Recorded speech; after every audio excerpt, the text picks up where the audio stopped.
Dhe si popull dhe si qytetar ishim dëshmitar të publikimit të një sër përgjimesh tronditëse, të cilat tregojnë për përmasat kriminale të shtetit kapur nga mafia politike në Kosovë. Në to kuptohet dhe merret vesh ajo që qytetarët e Kosovës e dinë dhe e kanë ditur gjithmonë, por kësaj radhe nga vetë goja e protagonistëve të shtetit kapur dhe skema edhe ajo e cila është e vërtet është kjo, që në Republikën e Kosovës ekziston një skemë e organizuar e cila shtetin e ka kthyer në plaçkë dhe në pushtet personal. Skema e shtetit kapur është kjo.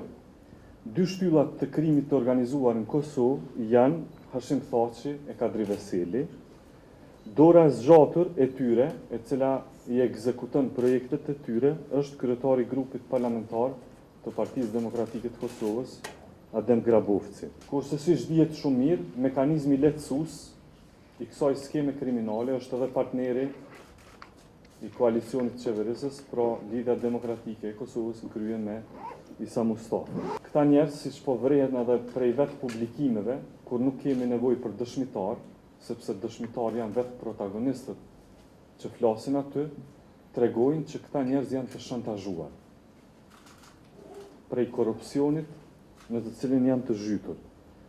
Ata prandaj nuk kanë kurrfar legitimiteti që të marrin vendime madhore për Republikën e Kosovës, sepse situata kriminale në të cilën ata ndodhen nuk i bën njerëz që të punojnë për interesin e shtetit dhe të kombit, por pikërisht për këtë arsye i bën njerëz që kombin dhe shtetin ta shesin dhe të bëjnë kompromis me kombin e shtetin për interesat e tyre personale dhe që të mbeten të paprekshëm nga drejtësia e të përjetshëm në pushtetin e tyre politik.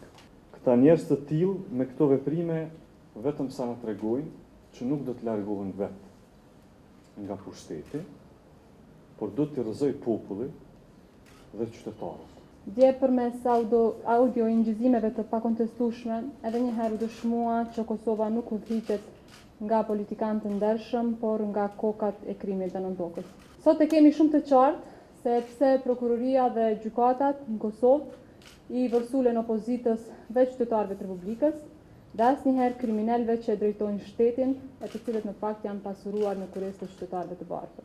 Është e qartë se pse Kadri Veseli na thoshte drejton ju prokurorisë, sa herë që ne deputetët e lëvizjes vetëvendosje i thonim kriminal. Ai ishte komod sepse e dinte që prokuroria dhe gjyqësia janë të kapura dhe të kriminalizuara nga vetë ai dhe Hashim Thaçi. Sot faktet po dalin sheshit dhe prokuroria do duhet të vepronte vetë dhe menjëherë.